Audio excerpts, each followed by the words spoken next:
everyone, welcome back to the Tox Lab. I'm Rebecca. I'm Rob. So this week we're going to be taking a look at the surprising link between serotonin and seizures. This was an episode suggestion from one of our followers, so thank you. Before we dive into the science too hard, Rebecca, I want to explore your understanding of serotonin. Oh. And I don't mean this in a very scientific way. What I mean is when you were younger, before you studied biochemistry, was your view of serotonin what it is now? No. Explain.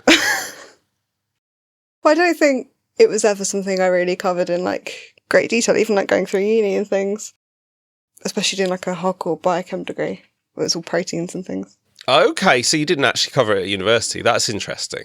So I think growing up, it was one of those words that gets thrown around, wasn't it?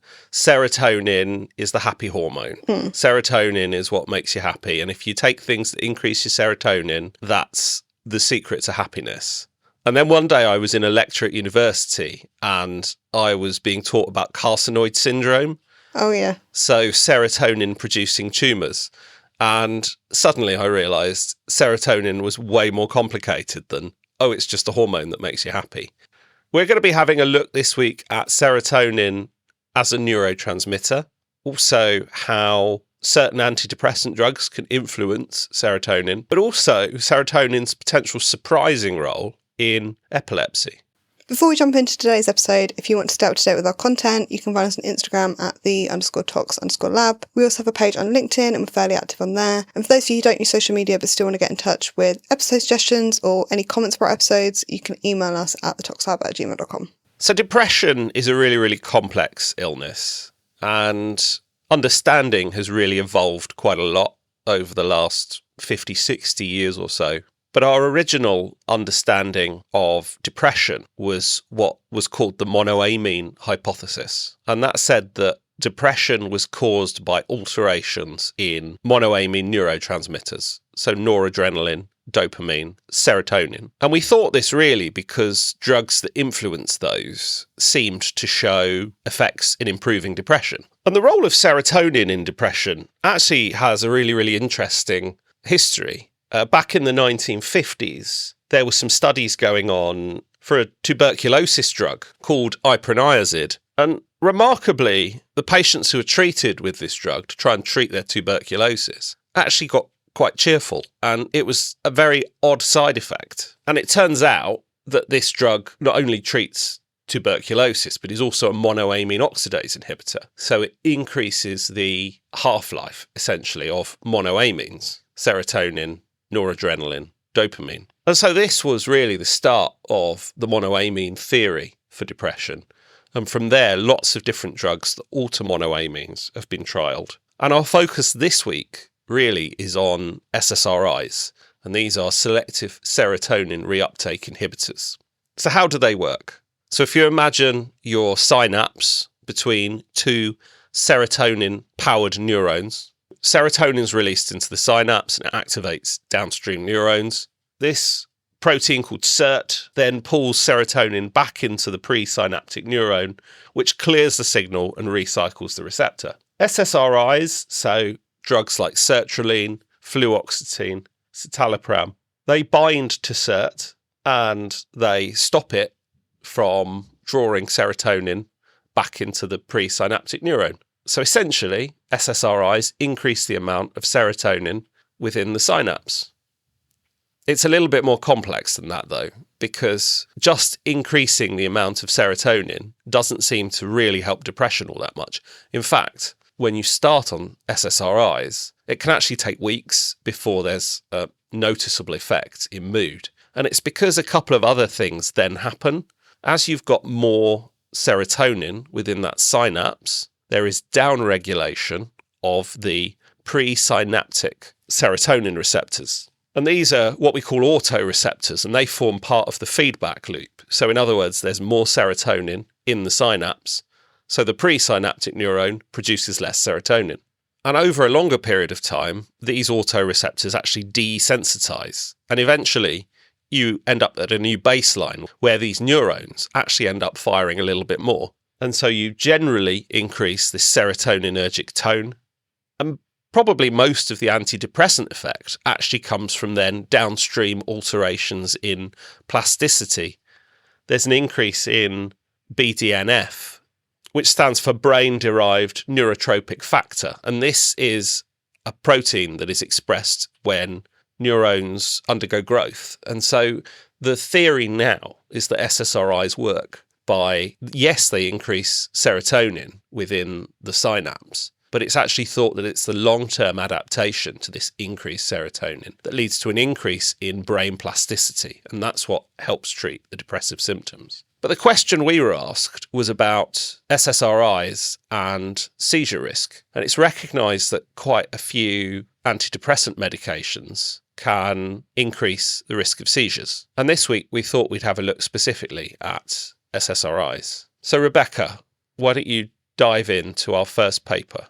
So as Rob mentioned, seizures are a debated adverse effect of antidepressant use, and there have been several cohort studies that have demonstrated an increase in seizure risk among those who use antidepressants, even after the adjustment for demographic variables and medical history. Interestingly, anxiety and mood disorders are risk factors for developing epilepsy, and 1 in 3 patients with epilepsy receive a psychiatric diagnosis in their lifetime. So this paper is looking at individual case safety reports from the WHO Global Pharmacological Vigilance Database mentioning seizures associated with antidepressant use between 1967 and 2023. And they grouped the antidepressants by class. So you've got SSRIs, SNRIs, tricyclics, and then they've got other antidepressants. So a massive study trying to answer the question, do antidepressants lead to increased seizures? Yeah. So there were 131,255,418 reports in total in the database, with just over 2 million reports relating to antidepressants. And of these, 23,331 mentioned seizures as the adverse outcome. There was a significant increase in reports over time, with the greatest number of reports submitted between 2010 and 2019, with 29% of reports being submitted between 2000 and 2009. SSRIs were the most frequently mentioned antidepressant, and they appeared in 38% of cases. In terms of individual antidepressant drugs, bupropion was the most frequently suspected medication in 23% of cases, and this was followed by venlafaxine in 12%, fluoxetine in 10%, and duloxetine in 10%. The largest age group in these reports were adults aged between 18 and 44 years, with women being more affected.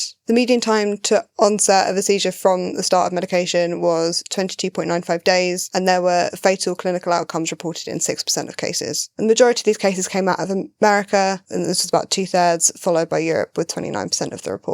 So tricyclic antidepressants were the most prominent antidepressants featured, but their mentions decreased and SSRIs and SNRIs became more prevalent from about the 90s. Newer antidepressants such as vortioxetine and agomelatine showed a significant increase in the number of reports since 2010. And overall, antidepressants were collectively associated with seizures, and those with the highest reporting odds ratio and information component were observed for tricyclic antidepressants, and this was followed by SSRIs and then SNRIs. The SSRIs that were associated with seizures included citalopram, escitalopram, fluoxetine, paroxetine, and sertraline. Venlafaxine and duloxetine were associated with an increase in seizures from the SNRI category, but desvenlafaxine showed no association with seizures. Individual tricyclics all showed a disproportionate association with seizures, with clomipramine showing a notably higher estimate compared to imipramine, and bupropion showed the highest reporting odds ratio and information component estimate among all the medications that were examined. So this is a massive data set, isn't it? Huge numbers of data points here over a very long period of time. What you've described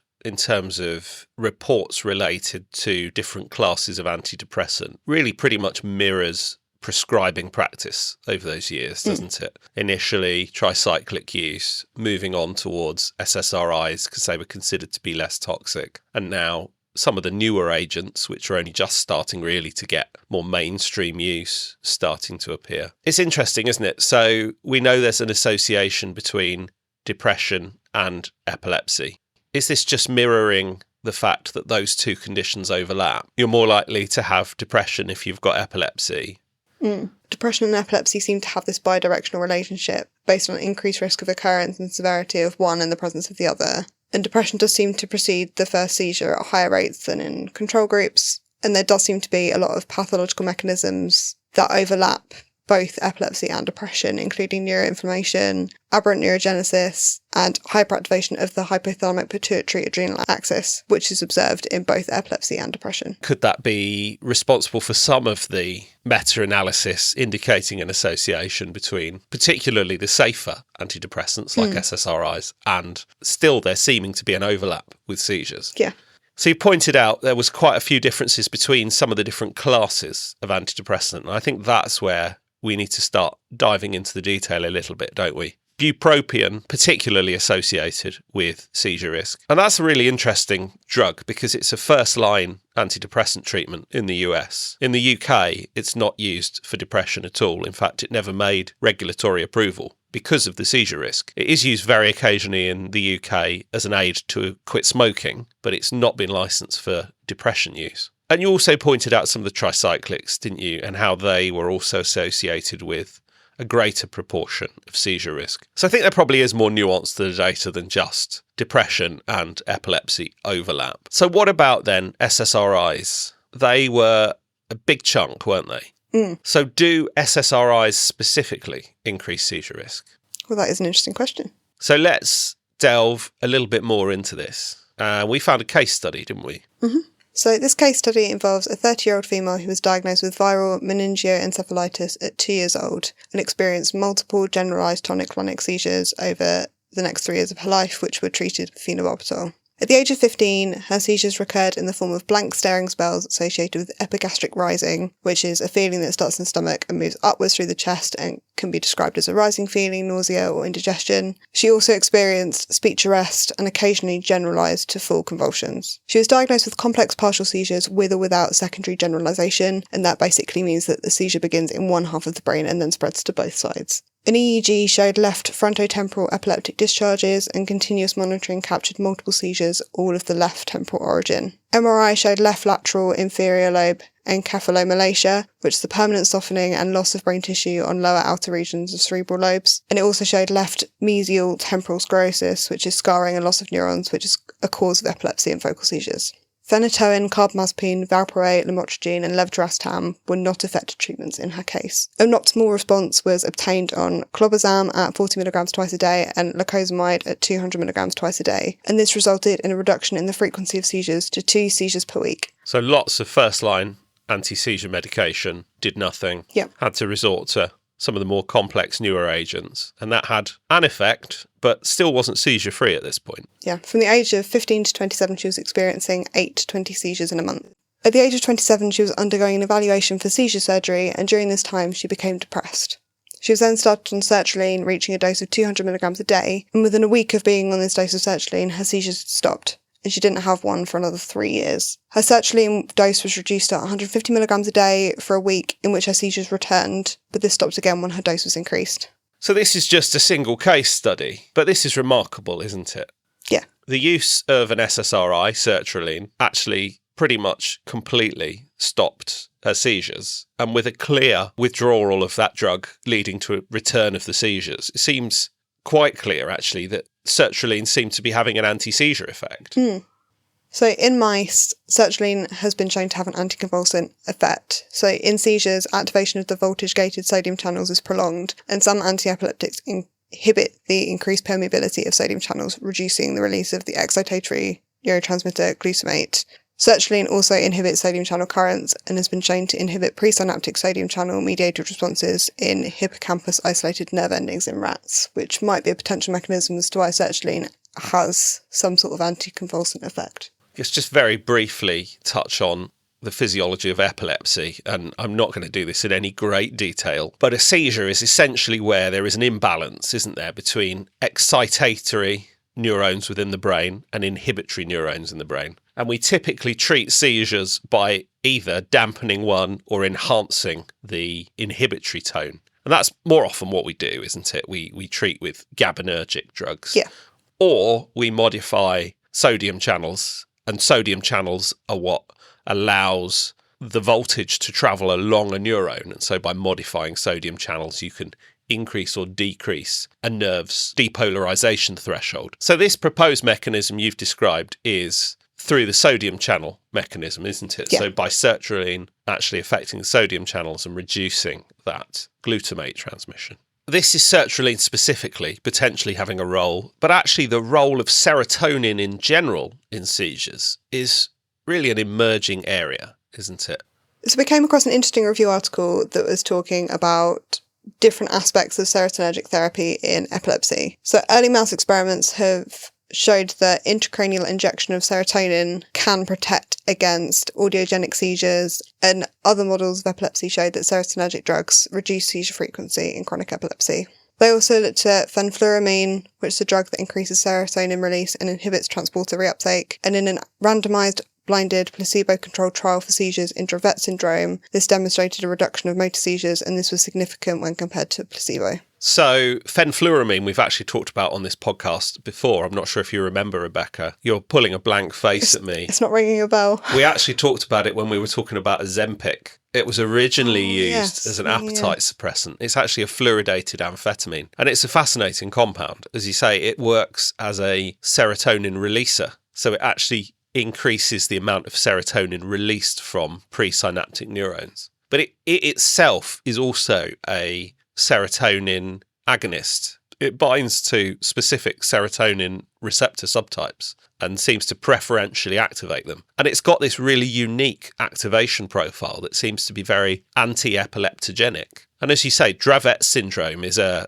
genetic form of epilepsy, often very treatment resistant, and yet fenfluramine actually seems to be showing quite a bit of promise. So in SUDEP, sudden unexpected death in epilepsy patients, there are many risk factors which include 3 or more generalised tonic-clonic seizures per year and a lack of caregiver assistance during a seizure. Respiratory dysfunction during seizures has been associated with serotonin abnormalities that may be prevented by serotonergic medications. And respiration has been demonstrated to be altered in clinical and animal models of epilepsy and is thought to contribute towards SUDEP. Depletion of serotonin or antagonism of serotonin prolongs and worsens seizures in animal models of epilepsy, and serotonin may also regulate arousal and respiratory drive. So it looks like serotonin may be more involved in seizures than we first thought, or rather preventing seizures. It seems to have an anti-seizure effect most of the time. And this is independent of the sodium channel modulation that was proposed in the sertraline model. So the general consensus view then is that antidepressants in general, broad term, antidepressants being lots of different compounds, can increase seizure risk. But SSRIs specifically, actually generally considered safe, and there's emerging evidence that they may possibly help. Yeah. One drug I do want to touch on briefly actually is tramadol. So tramadol is an opioid, often used in moderate to severe pain, but it also has some antidepressant-like effects, and it acts as what we call an SNRI, so similar to venlafaxine, where it's a serotonin noradrenaline reuptake inhibitor. So it acts on both, like an SSRI, acts in the same way, but also on noradrenaline neurons. And tramadol is famous for actually lowering seizure threshold. And actually other antidepressant drugs like venlafaxine act through the same mechanism, actually have very similar effects. They can also lower seizure threshold. So it seems that the noradrenaline pathways actually can promote seizure risk. And another class of compounds I do want to touch on, albeit very briefly, actually, is psychedelics. Psychedelic compounds interact directly with subtypes of serotonin receptor, and their risk of seizures is subject of quite significant controversy. And I think, brief teaser to the future, we might have to do an episode on that at some point soon. Sounds good. So really, in summary then, there's massive overlap between epilepsy and depression. Antidepressant use in epilepsy can be tricky, particularly with some antidepressants. SSRIs in particular, actually relatively safe in epilepsy and possibly even beneficial. And there's emerging evidence that serotonin itself is involved in, if not directly anti-seizure pathways, but maybe having some modulation effect on seizures. So I hope you've enjoyed listening this week. Once again, thank you for suggesting this episode. And if you've got any more thoughts on future episodes, do drop us a comment. We'd really like to hear from you. Hope you all have an amazing week, and we'll see you next time. Bye!